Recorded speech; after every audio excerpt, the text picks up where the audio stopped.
Good morning, sir.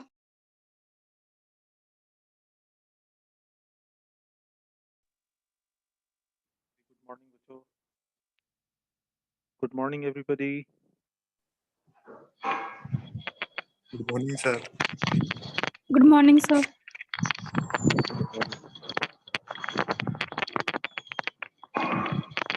Good morning, sir. Good morning, sir.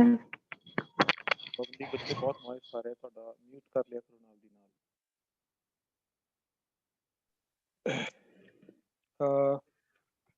ਕੱਲ ਜੋ discuss ਕਰਿਆ ਸੀ ਕੱਲ ਤੱਕ ਜੋ ਕੁਝ ਡਿਸਕਸ ਕਰਿਆ ਆਪਾਂ ਉਹ ਸਾਰਿਆਂ ਨੂੰ ਸਮਝ ਆ ਗਿਆ ਕਿਸੇ ਦੀ ਕੋਈ ਪ੍ਰੋਬਲਮ ਹੈ ਦੈਨ ਲੈਟ ਮੀ ਨੋ ਨਹੀਂ ਤਾਂ ਫਿਰ ਆਪਾਂ ਅੱਗੇ ਚੱਲੀਏ ਯੈਸ ਐਨੀਬਾਡੀ ਐਨੀ ਪ੍ਰੋਬਲਮ No, sir. आवाज नहीं आ रही आपकी ਆਵਾਜ਼ ਨਹੀਂ ਆ ਰਹੀ ਮੇਰੀ हाँ जी सर, कट कट के आ रही थी। ਹੁਣ ਠੀਕ ਹੈ सर बिल्कुल भी नहीं आ रही। ਹੁਣ ਤਾਂ ਸਹੀ ਹੈ ਜੀ। ਓਕੇ ਹੁਣ ਕਲੀਅਰ ਆ ਰਹੀ ਹੋਏਗੀ I think Yes, sir. Clear है, sir. Okay, fine. Today we'll discuss storage classes.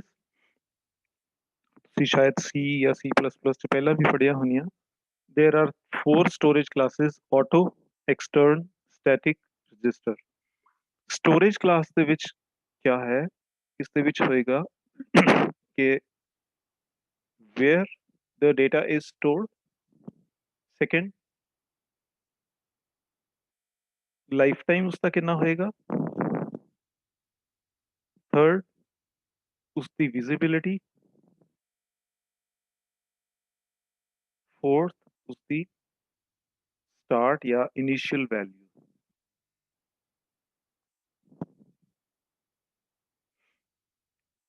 so when we talk of storage classes these 4 things are very important कहाँ store होएगा lifetime कितना होएगा visibility कैसी होएगी and उसकी initial value कितनी होएगी so ਜਦੋਂ ਅਸੀਂ ਇਹ ਚਾਰ ਡਿਸਕਸ ਕਰਾਂਗੇ ਤਾਂ ਇਹਨਾਂ ਚਾਰਾਂ ਨੂੰ ਇਹਨਾਂ ਚਾਰ ਕੰਟੈਕਸਟ ਦੇ ਵਿੱਚ ਡਿਸਕਸ ਕਰਾਂਗੇ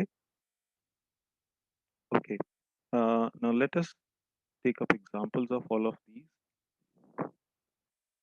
when you declare something say integer I by default all variable declarations are auto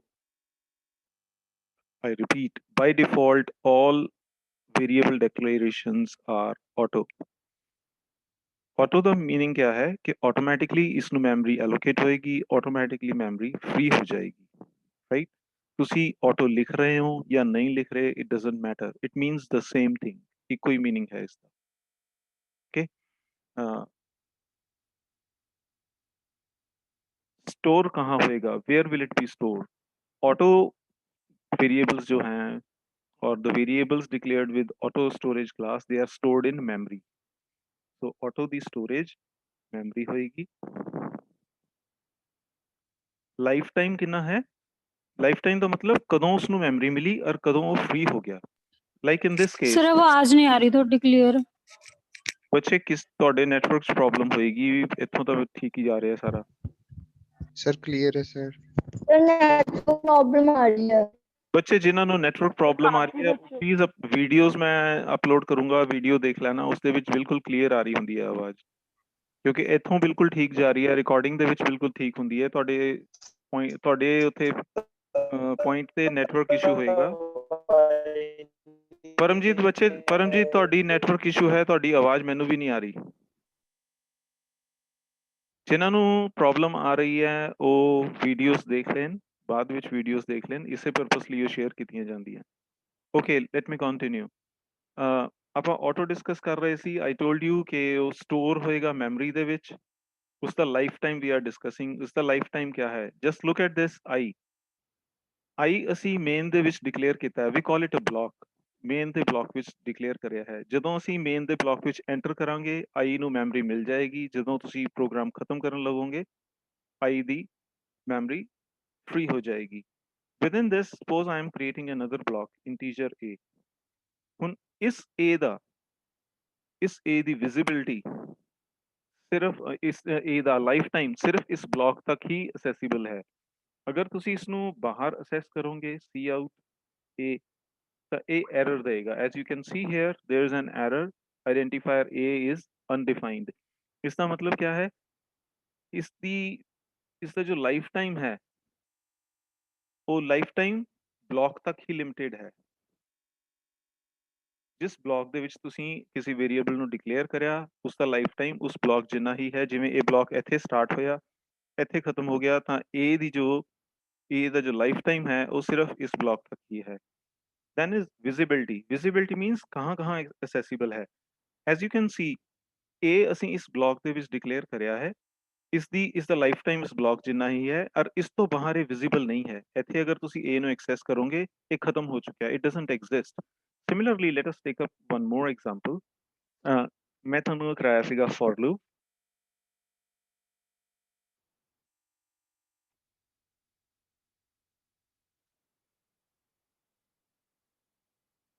अगर मैं इत्थे आई ਨੂੰ एक्सैस करना चाहां, जस्ट सी हियर ਅਸੀਂ आई ਨੂੰ ਇੱਥੇ ਡਿਕਲੇਅਰ ਕੀਤਾ ਹੈ ਫॉर लूप ਦੇ ਵਿੱਚ। ਇਸ ਦਾ ਲਾਈਫ ਟਾਈਮ ਇਸ ਫॉर लूप ਜਿੰਨਾ ਹੀ ਹੈ। फॉर लूप ਸਟਾਰਟ ਹੋਏਗੀ ਤਾਂ आई ਨੂੰ ਮੈਮਰੀ ਮਿਲ ਜਾਏਗੀ, फॉर लूप ਖਤਮ ਹੋਏਗੀ ਤਾਂ आई ਨੂੰ ਮੈਮਰੀ ਫ੍ਰੀ ਹੋ ਜਾਏਗੀ। ਔਰ ਇਸ ਕਰਕੇ ਇਸ ਦੀ ਵਿਜ਼ਿਬਿਲਿਟੀ ਕਿਉਂਕਿ ਇਸ ਪੁਆਇੰਟ ਤੇ ਆ ਕੇ आई ਐਗਜ਼ਿਸਟ ਨਹੀਂ ਕਰਦਾ, ਇਸ ਕਰਕੇ आई ਇੱਥੇ accessible नहीं है। That's why it is saying identifier I is undefined. Okay, so इसका lifetime और इसकी visibility दोनों block तक ही limited होंदियां हैं। Then comes initial value। Initial value garbage value होएगी। ਜਦੋਂ ਅਸੀਂ I declare करते हैं, कोई भी auto variable declare करते हैं ਤਾਂ इसकी initial value garbage होएगी, कुछ नहीं होएगा उसके ਵਿੱਚ। कुछ I mean कोई वैल्यू इनिशियलाइज्ड नहीं होएगी, कुछ भी रैंडम वैल्यू आ जाएगी उसके ਵਿੱਚ। ਇਹ ਹੁਣ ਥੋੜਾ ਐਡਵਾਂਸ ਕੰਪਾਈਲਰ ਹੈ ਕਿਉਂਕਿ ਤੁਸੀਂ ਵੇਰੀਏਬਲ i ਨੂੰ ਇਨੀਸ਼ੀਅਲਾਈਜ਼ ਨਹੀਂ ਕੀਤਾ, ਇਸ ਕਰਕੇ ਉਹ ਐਗਜ਼ੀਕਿਊਟ ਹੀ ਨਹੀਂ ਹੋ ਰਿਹਾ, ਇਸ ਕਰਕੇ ਪ੍ਰੋਗਰਾਮ ਐਗਜ਼ੀਕਿਊਟ ਨਹੀਂ ਹੋਏਗਾ।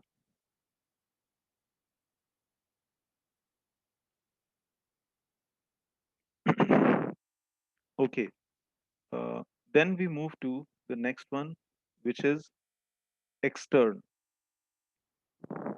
is the let me write it here, is the value garbage ਹੋਏਗੀ। और still better ਜੇ ਆਪਾਂ ਇਸ ਨੂੰ ਇੱਥੇ ਇੱਕ ਟੇਬਲ ਬਣਾ ਕੇ ਕਰ ਲਈਏ ਫਿਰ ਜ਼ਿਆਦਾ ਅੱਛਾ ਰਹੇਗਾ ਤੁਹਾਡੇ ਲਈ।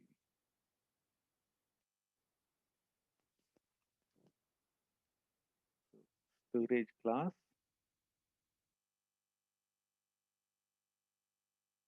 ਸਭ ਤੋਂ ਪਹਿਲਾਂ ਹੈ where it is stored, then what is its lifetime,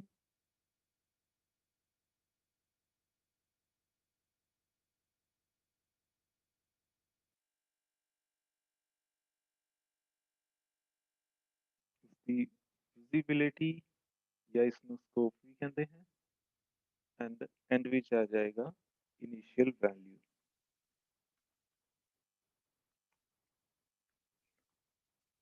storage class हो गई auto, stored in memory, lifetime is equal to block in which it is declared, visibility is also equal to block, initial value is garbage। next we have extern। extern ਵਿੱਚ ਇਹ ਦੋ ਤਰੀਕੇ ਨਾਲ use ਹੁੰਦਾ ਹੈ। extern ਅਸੀਂ ਦੋ ਤਰੀਕੇ ਨਾਲ ਯੂਜ਼ ਕਰਦੇ ਹਾਂ। ਇੱਕ ਤਾਂ ਇੱਥੇ ਅਸੀਂ ਡਿਕਲੇਅਰ ਕਰ ਦਿੰਦੇ ਹਾਂ integer a, let's say concentrate on this, integer a ਅਸੀਂ ਮੇਨ ਤੋਂ ਬਾਹਰ ਡਿਕਲੇਅਰ ਕਰਿਆ ਹੈ। okay, so it becomes a global variable। ਇਸ ਨੂੰ ਅਸੀਂ global variable ਕਹਿੰਦੇ ਹਾਂ। so global ਹੈ ਇਸ ਲਈ ਉਹ ਇੱਥੇ ਵੀ accessible ਹੋਏਗਾ। ਇੱਕ global variable throughout the program accessible ਹੁੰਦਾ ਹੈ, ਕहीं ਵੀ ਉਸਨੂੰ use ਕਰ ਸਕਦੇ ਹਾਂ। so storage ਕहाँ ਹੋਏਗੀ ਇਸਦੀ, extern ਵੀ memory ਦੇ ਵਿੱਚ ਹੀ store ਹੁੰਦਾ ਹੈ। ਇਸ ਦਾ ਲਾਈਫ ਟਾਈਮ ਕਿੰਨਾ ਹੈ, it's equal to the program। ਇਸ ਦੀ visibility ਕਿੰਨੀ ਹੈ, again it is equal to the program। ਹੁਣ ਆ ਗਿਆ ਇਨੀਸ਼ੀਅਲ ਵੈਲਿਊ। ਆਪਾਂ ਇੱਥੇ ਚੈੱਕ ਕਰਦੇ ਹਾਂ ਕਿਆ ਇੱਥੇ ਐਰਰ ਆ ਰਿਹਾ ਹੈ। ਇੱਥੇ ਕੋਈ ਐਰਰ ਨਹੀਂ ਆ ਰਿਹਾ। Let's try this. i ਨੂੰ ਛੋੜ ਦਿੰਦੇ ਹਾਂ। ਲੈਟਸ ਟਰਾਈ, ਇਸ ਦੀ ਕੋਈ ਇਨੀਸ਼ੀਅਲ ਵੈਲਿਊ ਆ ਰਹੀ ਹੈ। You can C it is 0।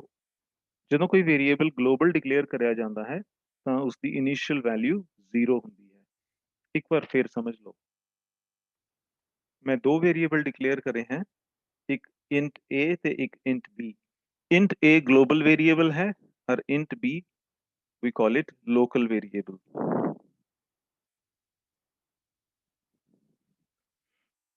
a throughout the program accessible है, कहीं भी ਤੁਸੀਂ ਇਸ ਨੂੰ ਯੂਜ਼ ਕਰ ਸਕਦੇ ਹੋ। ਇਸ ਦਾ ਲਾਈਫ ਟਾਈਮ ਕਿੰਨਾ ਹੈ? ਜਦੋਂ ਪ੍ਰੋਗਰਾਮ ਸ਼ੁਰੂ ਹੋਏਗਾ ਇਸ ਨੂੰ ਮੈਮਰੀ ਮਿਲ ਜਾਏਗੀ। ਜਦੋਂ ਤੱਕ ਪ੍ਰੋਗਰਾਮ ਚੱਲ ਰਿਹਾ ਹੈ ਇਹ ਮੈਮਰੀ ਦੇ ਵਿੱਚ ਐਗਜ਼ਿਸਟ ਕਰੇਗਾ। ਪ੍ਰੋਗਰਾਮ ਖਤਮ ਹੋਣ ਤੇ ਹੀ ਇਹ ਮੈਮਰੀ ਤੋਂ ਬਾਹਰ ਆਏਗਾ। ਸੋ ਇਸ ਦਾ lifetime equal to the whole program ਹੈ। और accessibility या visibility या scope इसका क्या है? throughout the program। ਤੁਸੀਂ ਪ੍ਰੋਗਰਾਮ 'ਚ ਕहीं ਵੀ ਕਿਸੇ global variable ਨੂੰ use ਕਰ ਸਕਦੇ ਹੋ। local ਦਾ ਮੈਂ ਤੁਹਾਨੂੰ ਦੱਸਿਆ ਸੀ ਜਿਸ ਬਲੌਕ ਦੇ ਵਿੱਚ declared ਹੈ ਸਿਰਫ ਉੱਥੇ ਹੀ use ਹੋਏਗਾ। for example ਇੱਕ ਵਾਰ ਫਿਰ ਦੇਖ ਲਓ, integer c ਜੋ ਹੈ ਉਹ ਸਿਰਫ ਇਸ ਬਲੌਕ ਤੱਕ ਹੀ ਲਿਮਿਟਡ ਹੈ। within this block it will be accessible। ਇਸ ਬਲੌਕ ਤੋਂ ਬਾਹਰ ਇਹ accessible ਨਹੀਂ ਹੈ। ਸੋ ਇਸ ਦੀ visibility ਔਰ ਲਾਈਫ ਟਾਈਮ ਇੰਨਾ ਹੀ ਰਹਿ ਗਿਆ। ਬੱਚੇ ਕਲੀਅਰ ਹੈ ਇਹ ਗੱਲ? Yes, sir. Yes, sir. ਹਾਂਜੀ Okay। Yes, So we sir. have Sir, discussed- same project. Sir, ਹਾਂਜੀ ਹਾਂਜੀ sir, same project 'ਚ ਵੀ use ਕਰ ਸਕਦੇ ਹਾਂ ਨਾ, ਜਿਵੇਂ helps to sharing the data in a same project। हाँ ਆਪਾਂ ਉਸ ਤੇ ਵੀ ਆ ਰਹੇ ਹਾਂ, ਉਸ ਤੇ ਵੀ ਆ ਰਹੇ ਹਾਂ। एक्सटर्न जो है उसके दो पर्पसेस होंगे हैं। एक पर्पस तो ये हो गया कि तुसी कुछ भी ग्लोबल डिक्लेयर कर दो वो यूज हो जाएगा, ठीक है। एक और इसका पर्पस होता है, let me tell you that also. वो प्रॉपर एक्सटर्न ਹੁੰਦਾ ਹੈ। ਹੁਣ ਤੱਕ ਸ਼ਾਇਦ ਤੁਸੀਂ ਜਿਨੇ ਆਪਣੇ ਕਾਲਜਸ ਦੇ ਵਿੱਚ ਵੀ ਪ੍ਰੋਗਰਾਮ ਕੀਤੇ ਹੋਣੇ ਉਹ ਸਿੰਗਲ ਫਾਈਲ ਵਾਲੇ ਪ੍ਰੋਗਰਾਮ ਹੋਣਗੇ। ਮੀਨਸ ਤੁਹਾਡਾ ਪ੍ਰੋਗਰਾਮ ਇੱਕੋ ਹੀ ਫਾਈਲ ਦੇ ਵਿੱਚ ਹੈ, ਤੁਸੀਂ ਪ੍ਰੋਜੈਕਟਸ ਨਹੀਂ ਯੂਜ਼ ਕਰ ਰਹੇ ਹੋ, ਮਲਟੀਪਲ ਫਾਈਲਸ ਵਾਲੇ ਪ੍ਰੋਗਰਾਮ ਨਹੀਂ ਯੂਜ਼ ਕਰ ਰਹੇ। ਸਪੋਜ਼ ਤੁਹਾਡੇ ਕੋਲ ਤੁਸੀਂ ਮਲਟੀ ਫਾਈਲ ਵਾਲਾ ਕੋਈ ਪ੍ਰੋਗਰਾਮ ਬਣਾ ਰਹੇ ਹੋ।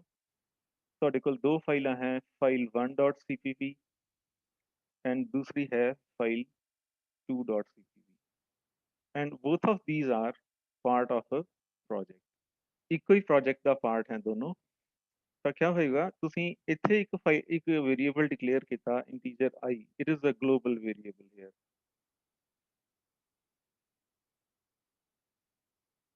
ਰਾਈਟ, ਫਾਈਲ 1 ਦੇ ਵਿੱਚ ਜੋ ਵੇਰੀਏਬਲ ਗਲੋਬਲ ਡਿਕਲੇਅਰ ਕਰਿਆ ਹੈ ਉਸ ਨੂੰ ਤੁਸੀਂ ਫਾਈਲ 2 ਦੇ ਵਿੱਚ ਯੂਜ਼ ਕਰਨਾ ਹੈ।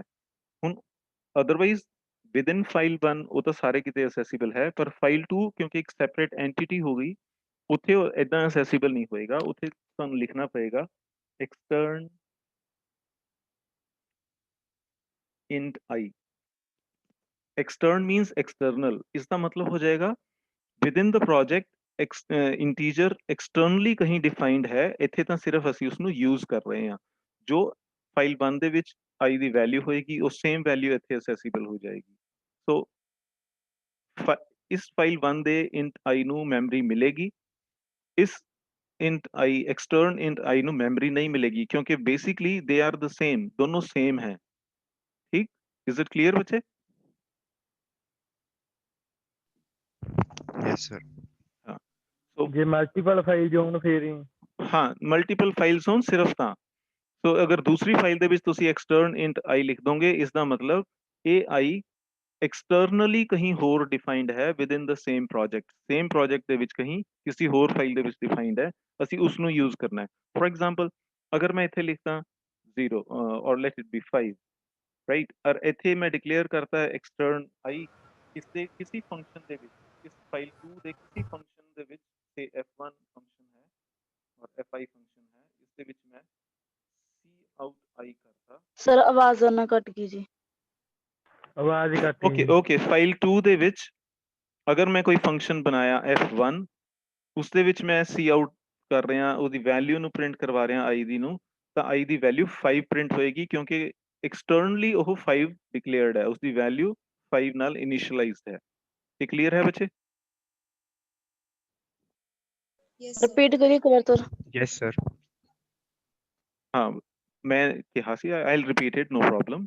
ਮੈਂ ਕਿਹਾ ਸੀ ਬੱਚੇ ਕਿ एक्सटर्न int i ਦਾ ਮਤਲਬ ਮਲਟੀ ਫਾਈਲ ਪ੍ਰੋਗਰਾਮ ਦੇ ਵਿੱਚ ਕਿਆ ਹੈ ਕਿ ਜਹਾਂ ਤੁਸੀਂ एक्सटर्न int i ਲਿਖ ਰਹੇ ਹੋ इसका मतलब है ਉਹ ਵਾਲਾ ਵੇਰੀਏਬਲ ਕहीं ਹੋਰ ਸੇਮ ਪ੍ਰੋਜੈਕਟ ਦੇ ਵਿੱਚ ਹੀ ਕਿਸੇ ਹੋਰ ਫਾਈਲ ਦੇ ਵਿੱਚ ਪ੍ਰੋਪਰਲੀ ਡਿਕਲੇਅਰਡ ਹੈ like in this case file 1 ਦੇ ਵਿੱਚ ਡਿਕਲੇਅਰਡ ਹੈ ਇੰਟੀਜਰ i ਉਸ ਨੂੰ ਇਨੀਸ਼ੀਅਲਾਈਜ਼ ਕਰਤਾ 5 ਦੇ ਨਾਲ ਫਾਈਲ 2.cpp ਦੇ ਵਿੱਚ ਅਸੀਂ ਲਿਖਤਾ extern int i ਇਹਦਾ ਮਤਲਬ ਵੇਰੀਏਬਲ i ਐਕਸਟਰਨਲੀ ਕहीं ਡਿਫਾਈਨਡ ਹੈ ਹੁਣ ਫਾਈਲ 2 ਦੇ ਵਿੱਚ ਅਸੀਂ ਕੋਈ ਫੰਕਸ਼ਨ ਬਣਾ ਕੇ i ਦੀ ਵੈਲਿਊ ਨੂੰ ਪ੍ਰਿੰਟ ਕਰਾਂਗੇ ਤਾਂ ਉਸ ਦੀ ਉਹ ਵੈਲਿਊ ਪ੍ਰਿੰਟ ਹੋ ਜਾਏਗੀ ਜਿਸ ਨਾਲ ਉਹ ਇਨੀਸ਼ੀਅਲਾਈਜ਼ਡ ਹੈ ਇਹ ਦੋਨੋਂ ਜੋ i ਹੈ they are not two different i's they are the same ਇੱਕੋ ਹੀ ਮੈਮਰੀ ਸ਼ੇਅਰ ਕਰਨਗੇ ਦੋਨਾਂ ਦੀ ਇੱਕੋ ਹੀ ਮੈਮਰੀ ਹੋਏਗੀ ਰਾਈਟ ਇੱਥੇ ਤਾਂ extern int i ਲਿਖਣ ਦਾ ਸਿਰਫ ਪਰਪਸ ਇਹ ਹੈ ਕਿ ਇੰਟੀਜਰ i ਨਵਾਂ ਨਹੀਂ ਡਿਕਲੇਅਰ ਕਰਨਾ already ਕहीं declared ਹੈ ਉसी ਨੂੰ use ਕਰਨਾ ਹੈ is it clear now yes sir ਜੇ ਮੰਨ ਲਓ ਦੋ ਪ੍ਰੋਗਰਾਮਾਂ 'ਚ ਡਿਕਲੇਅਰ ਹੋਵੇ ਫਿਰ ਕਿਹਦੀ ਵੈਲਿਊ ਐਕਸੈਪਟ ਕਰੂ ਇਹ ਜੀ ਬੱਚੇ ਦੋ ਪ੍ਰੋਗਰਾਮ ਅਗਰ ਸੇਮ ਪ੍ਰੋਜੈਕਟ ਦੇ ਨੇ ਦੇ ਵਿੱਚ ਹੀ ਦੋਨੋਂ ਫਾਈਲਸ ਹੈ ਤਾਂ ਇਹ ਵਾਲਾ ਸਿਸਟਮ में ਚਲੇਗਾ ਅਗਰ ਦੋਨੋਂ ਪ੍ਰੋਗਰਾਮ ਇੰਡੀਪੈਂਡੈਂਟ ਹੈ ਫਿਰ ਉਹਨਾਂ 'ਚ ਕੋਈ ਰਿਲੇਸ਼ਨ ਹੀ ਨਹੀਂ ਹੈ ਫਿਰ ਤਾਂ ਦੋਨਾਂ ਦੇ ਅਲੱਗ-ਅਲੱਗ ਹੀ ਵੇਰੀਏਬਲਸ ਹੋਣਗੇ ਕਲੀਅਰ ਹੈ ਠੀਕ ਹੈ ਹਾਂ। ਹਾਂਜੀ Okay, then next we have static storage class. Static storage class भी memory ਦੇ ਵਿੱਚ ਹੀ store ਹੋਏਗੀ ਇਸ ਦੀ initial value 0 ਹੁੰਦੀ ਹੈ ਹੁਣ ਇਹ interesting ਹੈ ਇਸ ਦਾ ਲਾਈਫ ਟਾਈਮ ਕਿੰਨਾ ਹੈ ਮੈਂ ਇੱਥੇ extern ਲਿਖ ਰਿਹਾ extern ਦਾ ਲਾਈਫ ਟਾਈਮ ਕਿੰਨਾ ਹੈ ਬੱਚੇ ਬਲੌਕ ਤੱਕ ਹੈ ਜੀ ਬੱਚੇ ਪ੍ਰੋਗਰਾਮ ਤੱਕ program extern ਦਾ program extern ਦਾ ਤੱਕ ਦੇ। life ਪ੍ਰੋਗਰਾਮ ਤੱਕ ਹੈ ਜੀ हाँ प्रोग्राम तक है मैं इसलिए बड़ा करिया कि ਤੁਹਾਨੂੰ ਸਾਰਿਆਂ ਨੂੰ ਦਿਖ ਜਾਏ let me just adjust it ਮੈਂ ਇੱਥੇ ਲਿਖ ਸਕਦਾ ਸੀਗਾ ਪ੍ਰੋਗਰਾਮ ਪਰ ਮੈंने ਜਾਣਬੁੱਝ ਕੇ ਐਕਸਟਰਨ ਲਿਖਿਆ ਤਾਂ ਕਿ ਤੁਹਾਨੂੰ ਪਤਾ ਲੱਗੇ ਇਸ ਦਾ ਮੀਨਿੰਗ ਕੀ ਹੈ ਮੈਂ ਤੁਹਾਨੂੰ ਹੁਣੇ ਸਮਝਾਣਾ just a minute let me adjust it ਤਾਂ ਕਿ ਤੁਹਾਨੂੰ ਸਾਰਾ ਵਿਜ਼ੀਬਲ ਹੋ ਜਾਏ ਐਂਡ ਵਿਲ ਕੰਟੀਨਿਊ ਓਕੇ और इसकी विजिबिलिटी इक्वल टू ऑटो है ऑटो की विजिबिलिटी कितनी है बच्चे ਬਲੌਕ ਤੱਕ ਬਲੌਕ ਹੈ ਜੀ वेरी गुड ਹੁਣ ਮੈਂ ਤੁਹਾਨੂੰ ਇੱਕ ਚੀਜ਼ ਦਿਖਾਣਾ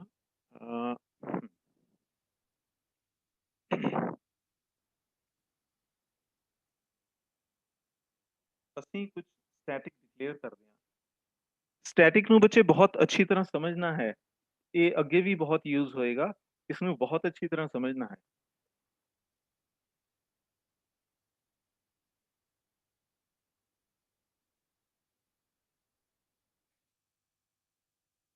static integer i ਹੁਣ ਮੈਂ ਕੋਈ ਫੰਕਸ਼ਨ ਬਣਾ ਰਿਹਾ function let it be display ਜਿਸ ਦੇ ਵਿੱਚ ਅਸੀਂ i ਦੀ ਵੈਲਿਊ ਨੂੰ ਡਿਸਪਲੇ ਕਰ ਦੇਣਾ ਤੇ ਐਟ ਦ ਸੇਮ ਟਾਈਮ ਉਸ ਨੂੰ ਇੰਕਰੀਮੈਂਟ ਵੀ ਕਰ ਦਾਂਗੇ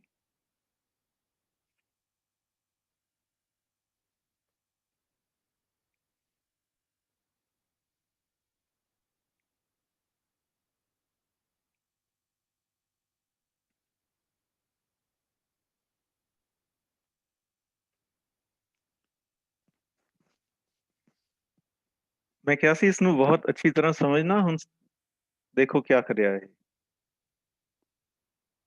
ਜਦੋਂ ਤੁਸੀਂ ਕੋਈ ਸਟੈਟਿਕ ਡਿਕਲੇਅਰ ਕਰਦੇ ਹੋ ਰਾਈਟ ਸਭ ਤੋਂ ਪਹਿਲਾਂ ਤਾਂ ਉਹਦੀ ਇਨੀਸ਼ੀਅਲ ਵੈਲਿਊ 0 ਹੀ ਹੋਏਗੀ ਰਾਈਟ ਸਟੋਰੇਜ ਉਸ ਦੀ ਮੈਮਰੀ ਦੇ ਵਿੱਚ ਹੋਏਗੀ ਓਕੇ ਉਸ ਦੀ ਵਿਜ਼ਿਬਿਲਿਟੀ ਤੇ ਲਾਈਫ ਟਾਈਮ ਕੀ ਹੈ which is important let's discuss that ਇਸ ਨੂੰ ਕਲਾਸਿਸ ਦੇ ਵਿੱਚ ਕਰਦੇ ਤਾਂ ਜ਼ਿਆਦਾ ਅੱਛਾ ਸੀ ਚਲੋ ਐਨੀ ਹਾਊ ਸਟੈਟਿਕ ਦਾ ਮੀਨਿੰਗ ਕੀ ਹੈ ਜਦੋਂ ਅਸੀਂ ਇੱਥੇ ਡਿਕਲੇਅਰ ਕਰਤਾ ਅਗਰ ਮੈਂ ਇਸ ਨੂੰ ਇੱਕ ਬਲੌਕ ਦੇ ਵਿੱਚ ਵੀ ਡਿਕਲੇਅਰ ਕਰਤਾ for example I am declaring it inside a block and अपने इसमें छोड़ देने हटा देने okay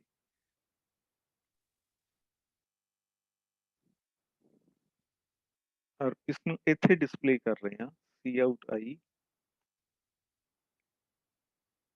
you can see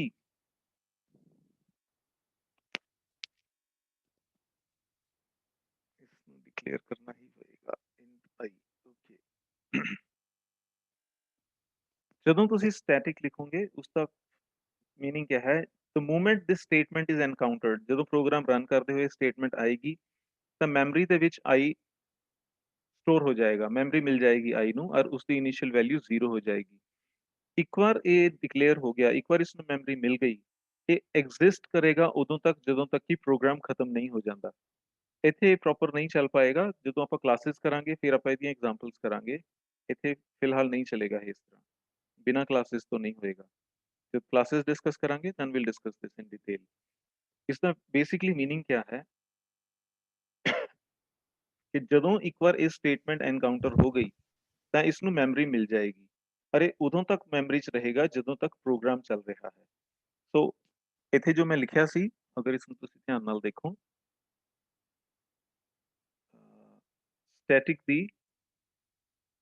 static the life time ਕਿੰਨਾ ਹੈ, ਪ੍ਰੋਗਰਾਮ। ਇੱਕ ਵਾਰ ਜਦੋਂ ਉਸ ਨੂੰ ਮੈਮਰੀ ਮਿਲ ਗਈ, ਉਹ ਪ੍ਰੋਗਰਾਮ ਜਦ ਤੱਕ ਚੱਲ ਰਿਹਾ ਉਦੋਂ ਤੱਕ ਉਹ ਐਗਜ਼ਿਸਟ ਕਰੇਗਾ। ਪਰ ਇਸ ਦਾ ਇਸ ਦੀ ਵਿਜ਼ਿਬਿਲਿਟੀ ਕਿੰਨੀ ਹੈ, ਇਸ ਦੀ ਵਿਜ਼ਿਬਿਲਿਟੀ ਬਲੌਕ ਦੇ ਵਿੱਚ ਹੀ ਹੈ। ਓਕੇ, ਜਹਾਂ ਤੁਸੀਂ ਡਿਕਲੇਅਰ ਕਰਿਆ ਹੈ ਉੱਥੇ ਹੀ ਇਹਦੀ ਵਿਜ਼ਿਬਿਲਿਟੀ ਹੋਏਗੀ। we'll discuss this in greater detail later on when we discuss। ਹਾਂਜੀ ਹਾਂਜੀ सर दो फंक्शन डिक्लेयर कर दो सर। ਹਾਂ ਹਾਂ ਬੱਚੇ, ਉਹ ਤਾਂ ਹੋ ਜਾਏंगे। ਬੈਟਰ ਹੋਏਗਾ ਆਪਾਂ ਇਹਨੂੰ ਕਲਾਸਿਸ ਦੇ ਥਰੂ ਹੀ ਕਰਾਂਗੇ। Okay sir. ਦੋ ਫੰਕਸ਼ਨ ਡਿਕਲੇਅਰ ਕਰਕੇ ਤਾਂ ਹੋ ਜਾਏਗਾ, that's not an issue। ਪਰ ਇਹਨੂੰ ਆਪਾਂ ਕਲਾਸਿਸ ਦੇ ਥਰੂ ਹੀ ਕਰਾਂਗੇ, ਫਿਰ ਜ਼ਿਆਦਾ ਅੱਛਾ ਰਹੇਗਾ। Otherwise I can declare it here static, ਅਗਰ ਗਲੋਬਲੀ ਵੀ ਡਿਕਲੇਅਰ ਕਰ ਸਕਦੇ ਹਾਂ, ਪਰ ਉਸ ਦੇ ਨਾਲ ਉਹ ਇਫੈਕਟ ਨਹੀਂ ਆਏਗਾ, ਇਸ ਦੇ ਨਾਲ ਉਹ ਇਫੈਕਟ ਨਹੀਂ ਆ ਪਾਏਗਾ ਜਿਹੜਾ ਡਿਸਕਸ ਕਰਨਾ ਚਾਹ ਰਹੇ ਹਾਂ ਆਪਾਂ। Okay, the last one is register. This is the only variable which is not stored in memory, it is stored in computer registers। CPU registers ਹੁੰਦੇ ਆ, ਉਹਨਾਂ ਦੇ ਵਿੱਚ ਸਟੋਰ ਹੋਏਗਾ। ਬਾਕੀ ਸਭ ਕੁਝ ਇਸ ਦਾ ਆਟੋ ਦੀ ਤਰ੍ਹਾਂ ਹੀ ਹੈ, ਜਹਾਂ ਤੁਸੀਂ ਡਿਕਲੇਅਰ ਕਰੋਗੇ ਉੱਥੇ ਹੀ ਇਹ ਵਿਜ਼ੀਬਲ ਹੋਏਗਾ। उसका लाइफ टाइम भी ब्लॉक ਦੇ ਇਕੁਇਵਲੈਂਟ ਹੋਏਗਾ। ਇਨੀਸ਼ੀਅਲ ਵੈਲਿਊ ਫਿਰ ਆਪਾਂ ਇੱਕ ਵਾਰ ਚੈੱਕ ਕਰਦੇ ਹਾਂ। ਸੋ ਰਜਿਸਟਰ ਵੇਰੀਏਬਲ ਕਿਸ ਤਰ੍ਹਾਂ ਡਿਕਲੇਅਰ ਕਰਨਾ ਹੈ, we'll write it like this, register integer I cout I। let's try ਕਿ ਇਹ 0 ਹੁੰਦਾ ਹੈ ਜਾਂ ਨਹੀਂ।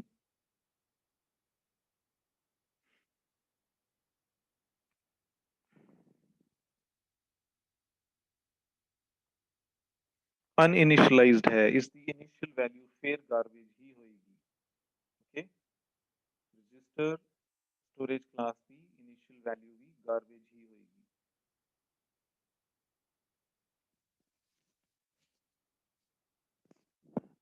ਰਜਿਸਟਰਸ ਦਾ ਪਰਪਸ क्या है, these are very important when you are working with low level programming, when you are working with interrupts ਤੁਸੀਂ ਹਲੇ ਪੜ੍ਹੇ ਨਹੀਂ ਹੋਏਗੇ। ਜੇ ਤੁਸੀਂ ਲੋ ਲੈਵਲ ਪ੍ਰੋਗਰਾਮਿੰਗ ਕਰਦੇ ਹੋ ਤਾਂ ਉੱਥੇ ਰਜਿਸਟਰ ਵੇਰੀਏਬਲਸ ਦੀ ਬਹੁਤ ਇੰਪੋਰਟੈਂਸ ਹੁੰਦੀ ਹੈ। ਤੁਸੀਂ ਕੰਪਿਊਟਰ ਸਿਸਟਮ ਆਰਕੀਟੈਕਚਰ ਪੜ੍ਹਿਆ ਸਾਰਿਆਂ ਨੇ, ਹੈ ਨਾ? ਉਸ ਦੇ ਵਿੱਚ ਮੈਮਰੀ ਦਾ ਇੱਕ ਟੌਪਿਕ ਆਉਂਦਾ ਹੈ, ਮੈਮਰੀ ਪੜ੍ਹਿਆ ਹੋਏਗਾ ਸਭ ਨੇ। Yes sir. ਉਸ ਦੇ ਵਿੱਚ ਇੱਕ ਫਰਦਰ ਟੌਪਿਕ ਹੁੰਦਾ ਹੈ memory access time, something like that, right? CPU ਦੀ ਜੋ ਐਗਜ਼ੀਕਿਊਸ਼ਨ ਸਪੀਡ ਹੈ ਉਹ ਮੈਮਰੀ ਨੂੰ ਐਕਸੈਸ ਕਰਨ ਦੀ ਸਪੀਡ ਨਾਲੋਂ ਕहीं ਜ਼ਿਆਦਾ ਤੇਜ਼ ਹੈ। CPU ਦੀ execution speed memory access time ਤੋਂ ਕहीं ਜ਼ਿਆਦਾ ਤੇਜ਼ ਹੈ। ਸੋ ਸਮਟਾਈਮਸ ਇਟ ਹੈਪਨਸ ਕਿ ਕੋਈ ਇੱਕ ਵੇਰੀਏਬਲ ਹੈ ਜਿਹੜਾ ਅਸੀਂ ਬਹੁਤ ਫ੍ਰੀਕੁਐਂਟਲੀ ਯੂਜ਼ ਕਰਨਾ ਹੈ, ਬਾਰ-ਬਾਰ ਯੂਜ਼ ਕਰਨਾ ਹੈ। ਅਗਰ ਉਹ ਮੈਮਰੀ ਵਿੱਚ ਪਿਆ ਹੋਏਗਾ ਤਾਂ ਮੈਮਰੀ ਤੋਂ ਐਕਸੈਸ ਕਰਨ 'ਚ ਉਸਨੂੰ ਟਾਈਮ ਲੱਗੇਗਾ। ਉਹ ਟਾਈਮ ਜੋ ਡਿਫਰੈਂਸ ਹੈ ਨਿਗਲੀਜੀਬਲ ਹੋਏਗਾ, ਤੁਹਾਨੂੰ ਨਹੀਂ ਪਤਾ ਲੱਗੇਗਾ, ਪਰ CPU ਦੇ ਅਕੋਰਡਿੰਗਲੀ ਉਹ ਟਾਈਮ ਉਹ CPU ਦੀ ਸਪੀਡ ਨੂੰ ਸਲੋ ਕਰ ਦੇਗਾ, ਐਗਜ਼ੀਕਿਊਸ਼ਨ ਦੀ ਸਪੀਡ ਨੂੰ ਸਲੋ ਕਰ ਦੇਗਾ। ਪਰ ਅਗਰ ਕੋਈ ਵੇਰੀਏਬਲ ਐਸਾ ਵੇਰੀਏਬਲ ਜਿਹੜਾ ਬਹੁਤ ਫ੍ਰੀਕੁਐਂਟਲੀ ਯੂਜ਼ ਹੋ ਰਿਹਾ ਹੈ, ਅਸੀਂ ਉਸਨੂੰ ਰਜਿਸਟਰ ਦੇ ਵਿੱਚ ਸਟੋਰ ਕਰ ਦਿੰਦੇ ਹਾਂ, ਤਾਂ ਰਜਿਸਟਰ CPU ਦੀ ਲੋਕਲੀ ਅਵੇਲੇਬਲ ਹੈ। ਮੈਮਰੀ ਨੂੰ ਐਕਸੈਸ ਕਰਨ ਲਈ, ਮੈਮਰੀ ਦੇ ਕਿਸੇ ਵੀ ਏਰੀਆ ਨੂੰ ਐਕਸੈਸ ਕਰਨ ਲਈ ਇੱਕ ਕੈਲਕੂਲੇਸ਼ਨ ਕਰਨੀ ਪੈਂਦੀ ਹੈ ਕਿ ਉਹਦਾ ਐਬਸੋਲਿਊਟ ਐਡਰੈਸ ਕਹਾਂ ਹੈ ਮੈਮਰੀ ਦੇ ਵਿੱਚ। ਅਗਰ ਰਜਿਸਟਰ ਦੇ ਵਿੱਚ ਕੋਈ ਵੇਰੀਏਬਲ ਸਟੋਰਡ ਹੈ ਤਾਂ CPU ਡਾਇਰੈਕਟਲੀ ਰਜਿਸਟਰ 'ਚ ਜਾ ਕੇ ਉਸ ਵੇਰੀਏਬਲ ਨੂੰ ਪਿਕ ਕਰ ਸਕਦਾ ਹੈ। ਸੋ ਰਜਿਸਟਰ 'ਚੋਂ ਵੇਰੀਏਬਲ ਪਿਕ ਕਰਨ ਦਾ ਟਾਈਮ ਬਹੁਤ ਫਾਸਟ ਹੈ। its speed is very fast as compared to accessing a variable from memory। ਸੋ ਉਸ ਦੇ ਨਾਲ ਪ੍ਰੋਗਰਾਮ ਸਪੀਡ ਅਪ ਹੋ ਜਾਂਦਾ ਹੈ, ਪਰ ਉਹ ਜਿਹੜੀ ਸਪੀਡ ਦਾ ਡਿਫਰੈਂਸ ਹੋਏਗਾ, ਜੋ ਸਪੀਡ ਇੰਕਰੀਜ਼ ਹੋਏਗੀ ਉਹ ਤੁਹਾਨੂੰ ਨਹੀਂ ਪਤਾ ਲੱਗੇਗੀ, ਇੰਨੀ ਘੱਟ ਹੋਏਗੀ ਉਹ ਕਿ ਤੁਹਾਨੂੰ ਨਹੀਂ ਪਤਾ ਲੱਗੇਗੀ, ਪਰ ਕੁਝ ਸਟੇजेस 'ਚ ਉਹ ਬਹੁਤ ਕ੍ਰੂਸ਼ੀਅਲ ਹੋ ਜਾਂਦੀ ਹੈ। ਇੱਕ ਆਪਾਂ ਛੋਟੀ ਜਿਹੀ ਐਕਸਰਸਾਈਜ਼ ਕਰੀ ਸੀ, if you remember, let me write that again.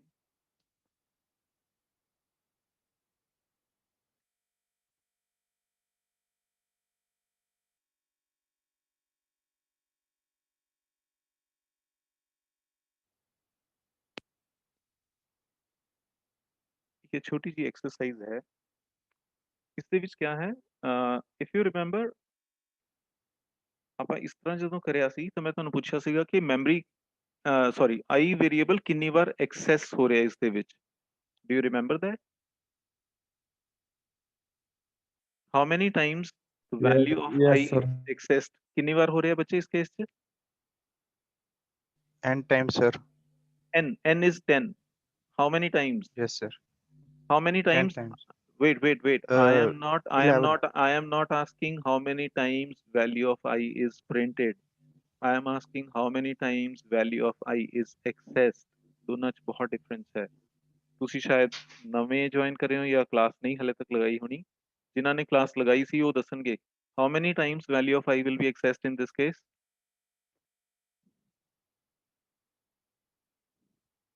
Yes, 32. 32 times. Absolutely right. Good. ਜਿਨ੍ਹਾਂ ਨੇ ਪਹਿਲਾਂ ਕਲਾਸ ਨਹੀਂ ਲਗਾਈ ਉਹਨਾਂ ਨੂੰ ਮੈਂ ਇੱਕ ਵਾਰ ਦੱਸ ਦੇਣਾ। ਇਨੀਸ਼ੀਅਲਾਈਜੇਸ਼ਨ ਇੱਕ ਵਾਰ ਹੀ ਹੋਏਗੀ, ਹਮੇਸ਼ਾ ਇੱਕ ਵਾਰ ਹੀ ਹੁੰਦੀ ਹੈ। ਇੱਕ ਹੋ ਗਿਆ। ਕੰਡੀਸ਼ਨ ਚੈਕਿੰਗ 11 ਟਾਈਮਸ ਹੋਏਗੀ, ਰਾਈਟ? ਸੋ ਟੋਟਲ 12 ਹੋ ਗਏ। ਇੰਕਰੀਮੈਂਟ 10 ਟਾਈਮਸ ਹੋਏਗਾ, ਟੋਟਲ 22 ਹੋ ਗਏ। आई ਦੀ ਵੈਲਿਊ 10 ਟਾਈਮਸ ਪ੍ਰਿੰਟ ਹੋਏਗੀ, ਟੋਟਲ 32 ਹੋ ਗਏ। Similarly, if I increase it to 100, total number of times for which I will be accessed will become 102. One time initialization, 101 time condition checking, 100 times increment, and 100 times display. So 102. So as you can see in this case, I is very, very frequently used. If we declare it as register, ਤਾਂ ਇਸ loop ਦੀ execution fast ਹੋ ਜਾਏਗੀ, right? But it's important to know ਕਿ ਉਹ ਤੁਹਾਡੇ ਲਈ negligible ਹੀ ਹੋਏਗੀ, ਤੁਹਾਡੇ ਲਈ ਤੁਹਾਨੂੰ visible ਨਹੀਂ ਹੋ ਪਾਏਗਾ, ਤੁਸੀਂ ਉਸਨੂੰ ਦੇਖ ਨਹੀਂ ਪਾਓਗੇ ਕਿ ਕਿੰਨੀ fast ਹੋ ਗਈ ਹੈ। Is it clear, ਬੱਚੇ? Yes, sir. Okay. So ਇਸ ਨੂੰ ਯਾਦ ਰੱਖਣਾ, ਇਸ ਮੈਟ੍ਰਿਕਸ ਨੂੰ ਜਿਹੜਾ ਅਸੀਂ ਬਣਾਇਆ ਹੈ ਇਸ ਨੂੰ ਯਾਦ ਰੱਖਣਾ ਕਿ ਕਹਾਂ ਸਟੋਰ ਹੁੰਦਾ ਹੈ ਕੋਈ ਸਟੋਰੇਜ ਕਲਾਸ, ਕਹਾਂ ਸਟੋਰ ਹੁੰਦੀ ਹੈ, ਉਸਦਾ ਲਾਈਫ ਟਾਈਮ ਕਿੰਨਾ ਹੈ, ਉਸਦੀ ਵਿਜ਼ਿਬਿਲਿਟੀ ਸਕੋਪ ਕਿੰਨਾ ਹੈ, ਐਂਡ ਉਸਦੀ ਇਨੀਸ਼ੀਅਲ ਵੈਲਿਊ ਕਿੰਨੀ ਹੈ। ਜਦੋਂ ਵੀ ਤੁਸੀਂ ਸਟੋਰੇਜ ਕਲਾਸਿਸ ਨੂੰ ਡਿਸਕਸ ਕਰਨਾ ਹੈ ਉਹਨਾਂ ਨੂੰ ਇਹਨਾਂ 4 ਕੰਟੈਕਸਟ ਦੇ ਵਿੱਚ ਹੀ ਡਿਸਕਸ ਕਰਨਾ ਹੈ। Be very careful about it, okay? कुछ कट नहीं लिखना, कुछ फालतू नहीं लिखना। और जहाँ कहीं पॉसिबल होए, ਜਦੋਂ ਤੁਹਾਨੂੰ ਕੋਈ ਪੇਪਰ ਅਟੈਂਪਟ ਕਰਨਾ ਹੋਏ, ਕੋਈ ਕੁਐਸਚਨ ਦਾ ਆਨਸਰ ਦੇਣਾ ਹੋਏ, ਇਟ ਵਿਲ ਬੀ ਬੈਟਰ ਕਿ ਅਗਰ ਉੱਥੇ ਕੋਈ ਐਗਜ਼ਾਮਪਲ ਵੀ ਦੇ ਦੋ ਤਾਂ ਉਸ ਦੇ ਨਾਲ ਤੁਹਾਡਾ ਆਨਸਰ ਜੋ ਹੈ ਉਸਦੀ ਵੇਟੇਜ ਵੱਧ ਜਾਂਦੀ ਹੈ। ਉਸ ਤੋਂ ਪਤਾ ਲੱਗਦਾ ਹੈ ਕਿ ਬੱਚੇ ਨੇ ਰੱਟਾ ਨਹੀਂ ਮਾਰਿਆ ਹੋਇਆ, ਸਮਝ ਆਇਆ ਹੋਇਆ ਹੈ। Is it clear? ਚਲੋ Yes, sir. ਅੱਜ ਇੱਕ ਆਪਾਂ ਪ੍ਰੋਗਰਾਮਿੰਗ ਦੀ ਛੋਟੀ ਜੀ ਐਕਸਰਸਾਈਜ਼ ਕਰਦੇ ਹਾਂ। Let me show you. ਬਹੁਤ ਸਿੰਪਲ।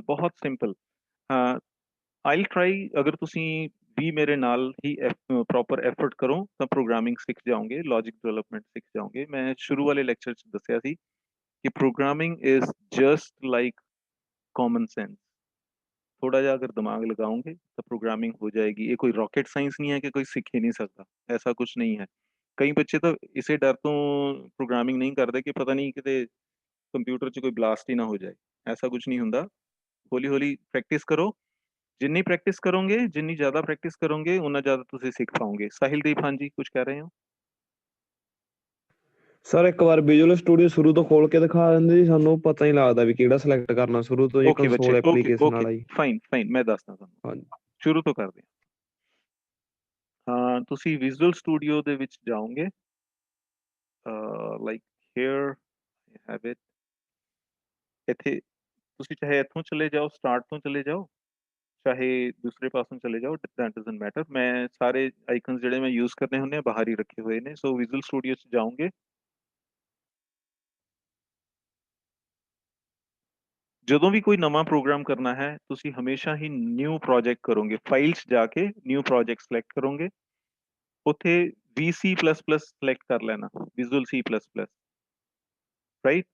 ਵਿਜ਼ੂਅਲ C++ ਦੇ ਵਿੱਚ ਜਾ ਓਕੇ ਕੇ ਜੀ। ਇੱਥੇ ਕੰਸੋਲ ਐਪਲੀਕੇਸ਼ਨ ਆ ਜਾਏਗੀ, ਉੱਥੇ ਸਿਲੈਕਟ ਕਰਨਾ, ਉਸਦਾ ਕੋਈ ਨਾਮ ਦੇਣਾ। ਹਰ ਪ੍ਰੋਗਰਾਮ ਦਾ ਨਾਮ ਪ੍ਰੋਪਰ ਦੇਣਾ ਹੈ, ਆਪਣੇ ਨਾਮ ਦੇ ਨਾਲ ਨਹੀਂ ਦੇ ਦੇਣਾ ਕਿ ਸਾਹਿਬਦੀਪ 1 ਸਾਹਿਬਦੀਪ 2, ਨੋ। ਜਿਸ ਚੀਜ਼ ਦਾ ਪ੍ਰੋਗਰਾਮ ਬਣਾ ਰਹੇ ਹੋ, ਜਿਸ ਤਰ੍ਹਾਂ ਦੀ ਅਸਾਈਨਮੈਂਟ ਹੈ, ਉਸ ਦੇ ਅਕੋਰਡਿੰਗਲੀ ਉਸ ਨੂੰ ਨਾਮ ਦਿਓ, ਰਾਈਟ। ਫॉर एग्जांपल ਹੁਣੀ ਮੈਂ ਤੁਹਾਨੂੰ ਲੂਪਸ ਦੀ ਅਸਾਈਨਮੈਂਟਸ ਕਰਾਣਾ, ਲੂਪਸ ਦੇ ਕੁਝ ਪ੍ਰੋਗਰਾਮਸ ਕਰਦੇ ਹਾਂ ਆਪਾਂ तो इसका नाम लूप्स ही रख देता, ठीक है। साहिल क्लियर है बच्चे? साहिब क्लियर है? ਹਾਂਜੀ ਹਾਂਜੀ ਕਲੀਅਰ ਹੈ ਜੀ। ओके, फिर हाथ नीचे करो।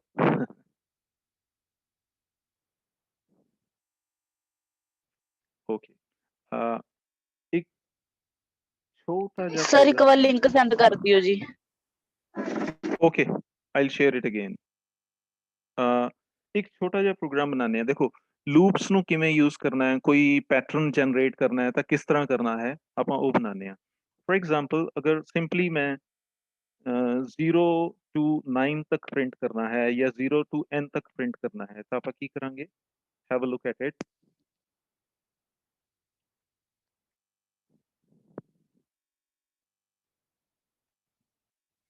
ਅਸੀਂ यूजर ਤੋਂ ਪਹਿਲਾਂ ਤਾਂ ਉਸਦੀ ਵੈਲਿਊ ਰੀਡ ਕਰਾ ਲਾਂਗੇ ਕਿ ਕਿੰਨੀਆਂ ਵੈਲਿਊਜ਼ ਪ੍ਰਿੰਟ ਕਰਨੀਆਂ। यूजिंग नेमस्पेस std ਲਿਖ ਲਿਆ ਕਰੋ ਪ੍ਰੋਗਰਾਮ ਮੇਨ ਤੋਂ ਪਹਿਲਾਂ, ਉਸਦੇ ਨਾਲ ਸੌਖਾ ਹੋ ਜਾਏਗਾ। Okay, C out, enter the value of n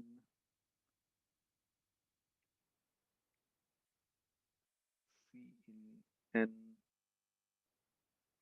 for I is equal to 0, I less than n, I plus plus, C out I space दे देंगे simply and C out and L। Okay, ਹੁਣ ਇਹ programs ਬਹੁਤ ਹੀ simple ਜਿਹਾ programme ਹੈ। ਅਸੀਂ 0 ਤੋਂ ਲੈ ਕੇ 9 ਜਾਂ n ਤੱਕ n-1 ਤੱਕ ਦੀਆਂ ਵੈਲਿਊਜ਼ ਨੂੰ ਪ੍ਰਿੰਟ ਕਰਨਾ ਹੈ। ਉਸ ਦੇ ਲਈ ਇੱਕ ਸਿੰਪਲ ਜੀ ਲੂਪ ਲਗਾਵਾਂਗੇ। ਇਹ ਜੋ ਸੀ ਆਊਟ ਹੈ ਸੈਕੰਡ ਵਾਲਾ, it is outside the loop, ਇਹ ਲੂਪ ਦੇ ਅੰਦਰ ਨਹੀਂ ਹੈ। ਜਿਹੜੀਆਂ ਵੀ ਅਗਰ ਸਿੰਗਲ ਸਟੇਟਮੈਂਟ ਹੈ ਤਾਂ ਬ੍ਰੈਕਟਸ ਲਗਾਉਣ ਦੀ ਜ਼ਰੂਰਤ ਨਹੀਂ ਹੈ, ਪਰ ਅਗਰ ਤੁਸੀਂ ਬ੍ਰੈਕਟ ਲਗਾਓਗੇ ਜਾਂ ਇੱਕ ਤੋਂ ਜ਼ਿਆਦਾ ਅਗਰ ਸਟੇਟਮੈਂਟਸ ਹੈ ਫਿਰ ਤੁਸੀਂ ਬ੍ਰੈਕਟ ਜ਼ਰੂਰ ਲਗਾਓ। ਅਦਰਵਾइज जो फर्स्ट स्टेटमेंट है सिर्फ वही लूप का पार्ट बनेगी, बाकी दी स्टेटमेंट्स नहीं बनेंगी। आई रिपीट, सिंगल स्टेटमेंट है किसी लूप ਦੇ ਵਿੱਚ ਜਾਂ किसी कंडीशन ਦੇ ਵਿੱਚ ਤਾਂ ब्रैकेट्स ਦੀ ਜ਼ਰੂरਤ नहीं है, पर अगर मल्टीपल स्टेटमेंट्स हैं ਤਾਂ ਉਹਨਾਂ ਨੂੰ ब्रैकेट ਦੇ ਵਿੱਚ ਲਗਾਣਾ। सो इन दिस केस ਸਾਡੇ ਕੋਲ सिंगल स्टेटमेंट ही है, ਇਸ ਦੇ ਵਿੱਚ ਤਾਂ ब्रैकेट लगाओ चाहे नहीं लगाओ कोई फर्क नहीं पड़ेगा, पर मल्टीपल ਦੇ केस ਦੇ ਵਿੱਚ ब्रैकेट ਜ਼ਰੂਰ ਲਗਾਉਣੀਆਂ ਹੈ। ਬੀ ਵੈਰੀ ਕੇਅਰਫੁਲ ਕਿ ਕਿਹੜੀ ਸਟੇਟਮੈਂਟ ਤੁਸੀਂ ਲੂਪ ਦੇ ਵਿੱਚ ਲਿਖ ਰਹੇ ਹੋ, ਕਿਹੜੀ ਬਾਹਰ ਲਿਖ ਰਹੇ ਹੋ। ਜਿਵੇਂ ਲਾਸਟ ਸਟੇਟਮੈਂਟ ਐਂਡਲ ਹੈ, ਅਸੀਂ ਉਸ ਨੂੰ ਲੂਪ ਤੋਂ ਬਾਹਰ ਲਿਖਿਆ ਹੋਇਆ। Let's execute this program now.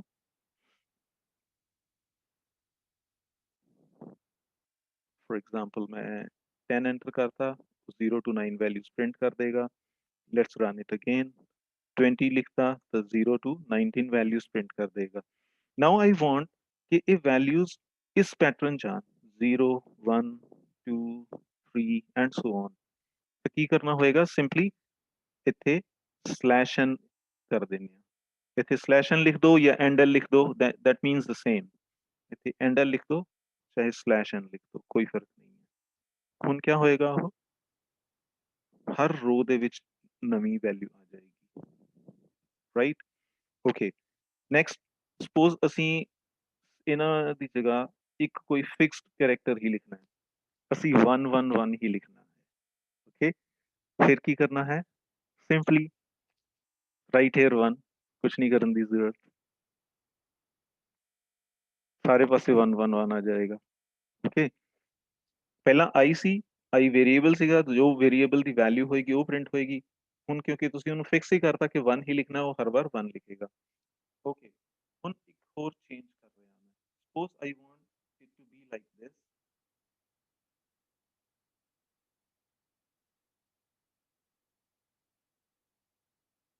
So we have got 6 rows, हर रो दे विच डिफरेंट वैल्यूज हैं। पहले एक वैल्यू है दैट इज 1, दूसरे दो वैल्यूज हैं that is 1 2। every row is starting with 1 and it is continuing from there itself।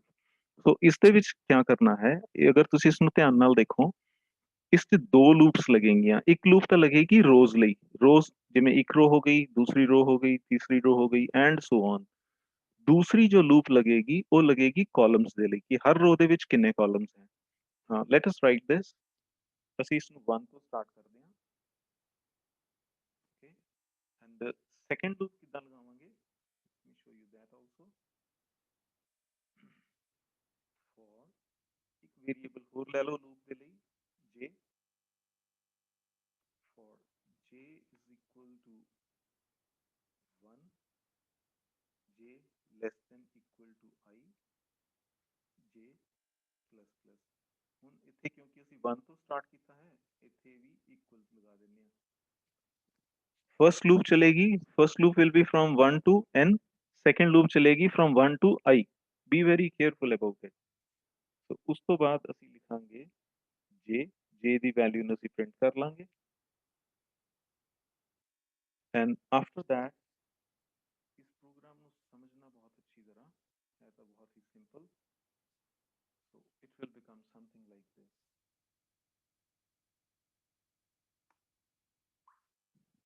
एक बार रन करके देखते हैं, then I will explain it to you. 5 values ही प्रिंट करते हैं पहले। क्लियर है बच्चे? जो पैटर्न ਅਸੀਂ जनरेट करना चाह रहे सी सेम पैटर्न आ रहा है, पर ये किदां जनरेट हो रहा है? Have a look.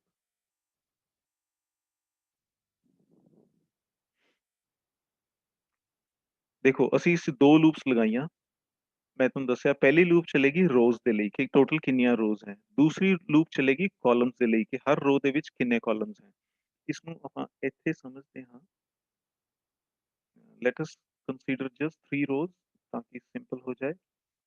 Okay, so we have two variables I and j। I कहाँ तो कहाँ तक चलेगा? ये चलेगा 1 to n। j कहाँ तो कहाँ तक चलेगा? It will work from 1 to I। ਹੁਣ ਜਦੋਂ I ਦੀ ਵੈਲਿਊ 1 ਹੈ, ਰਾਈਟ, ਤਾਂ I ਦੀ ਵੈਲਿਊ ਹੋ ਗਈ 1, j ਦੀ ਵੈਲਿਊ